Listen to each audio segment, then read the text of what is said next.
E aí, bora desvendar um dos maiores segredos do funcionamento de um computador? Hoje, a gente vai fazer uma verdadeira jornada para entender como a informação viaja lá dentro. O papo é sobre a hierarquia da memória, uma peça-chave para qualquer máquina funcionar bem. Vamos nessa?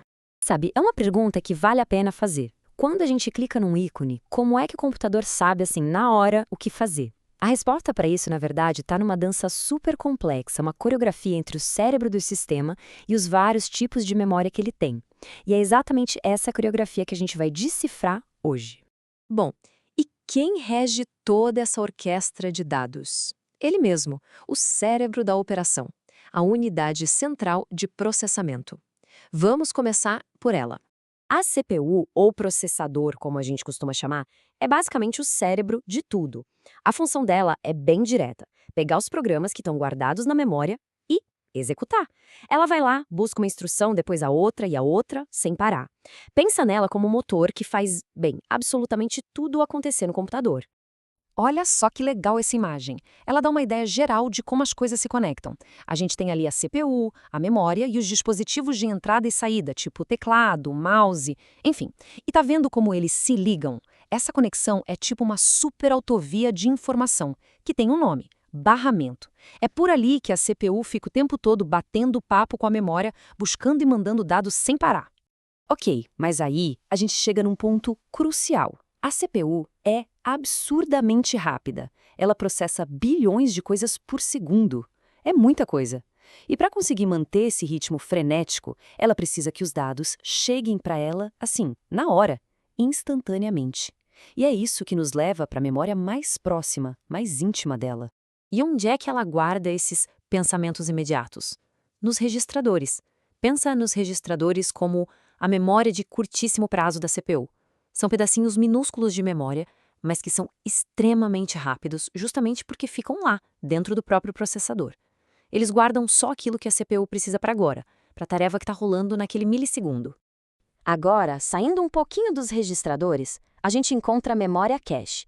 A cache é tipo uma cola inteligente. Ela é uma área de espera super rápida que guarda os dados e as instruções que a CPU usa com mais frequência. A ideia é genial. Em vez de ter que ir longe buscar uma informação toda vez, a CPU dá uma olhadinha na cache primeiro. Se o que ela precisa está ali, pronto. Economiza um tempo precioso. E essa comparação aqui deixa uma coisa bem clara. Existe sempre uma troca. Tanto os registradores quanto a cache são absurdamente rápidos. E por quê? Porque eles ficam ali, ó, coladinhos na CPU ou mesmo dentro dela. Só que não dá para ter tudo, né? Essa velocidade toda tem um custo. E o custo é o espaço. A capacidade deles é minúscula. É o famoso rápido, mas pequeno. Certo. Então, se a cache é aquela gavetinha de ferramentas de acesso rápido, o que acontece quando a CPU precisa de mais espaço para espalhar as coisas e trabalhar de verdade? Bom, aí ela vai para sua mesa de trabalho principal. E essa mesa de trabalho é a memória principal, que todo mundo conhece como RAM. É aqui que a mágica acontece. Todos os programas que estão abertos, os arquivos que a gente está usando, tá tudo espalhado nessa mesa. Obviamente, ela tem bem mais espaço que a cache. O lado negativo é um pouquinho mais lenta para a CPU acessar. E tem um detalhe sobre a RAM que é crucial. Ela é volátil. O que isso quer dizer? Exatamente o que está escrito aí. É uma memória temporária. Se desligar o computador da tomada, puf, tudo que estava nessa mesa de trabalho some, desaparece. É por isso que a gente vive ouvindo "salva o seu trabalho". É para tirar as coisas dessa mesa temporária e guardar num lugar seguro. E que lugar seguro é esse? Para onde vai tudo quando a gente clica em salvar? Bem, aí a gente chega no arquivo permanente do computador, na biblioteca de longo prazo. Essa é a memória secundária. Coisas como os HDs, SSDs, é aqui que os dados moram de verdade, de forma permanente. A grande vantagem, ela é não volátil. Pode desligar o computador, pode acabar a luz, que os arquivos continuam lá, seguros. A desvantagem? A gente já sabe, né? É a troca de sempre. Ela tem uma capacidade gigante, mas é a mais lenta de todas para a CPU acessar.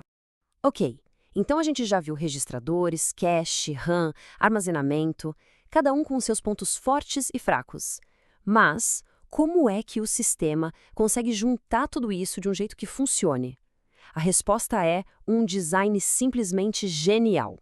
Pois é, fica a pergunta: como que um computador consegue ser rápido, guardar um monte de coisa E ainda por cima não custar o preço de um carro de luxo. O segredo não é escolher um tipo de memória, mas usar todas elas, de um jeito muito esperto. E a solução tem nome: hierarquia. Em vez de apostar todas as fichas num tipo só de memória, os computadores são projetados com várias camadas, quase como uma pirâmide. E cada andar dessa pirâmide tem um equilíbrio perfeito entre velocidade, tamanho e, claro, o preço. E aqui está o mapa do tesouro. Essa tabela mostra a pirâmide inteira. Lá no topo, no pico, estão os registradores. Os mais rápidos de todos, os mais caros por cada pedacinho de informação e com a menor capacidade. Aí a gente vai descendo, passa pela cache, depois pela RAM e chega na base da pirâmide, a memória secundária. O que acontece nessa descida? A velocidade e o custo diminuem muito, mas a capacidade de guardar coisas, essa aumenta gigantescamente. É exatamente esse equilíbrio que faz os computadores de hoje serem tão poderosos. Para a gente fechar, fica uma provocação. Na próxima vez que o computador der aquela engasgada, ou um programa ficar lento, pensando demais, tenta imaginar essa pirâmide. Onde será que está o gargalo?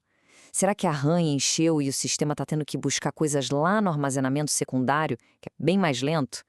Entender essa hierarquia dá uma outra perspectiva sobre como as nossas máquinas funcionam no dia a dia.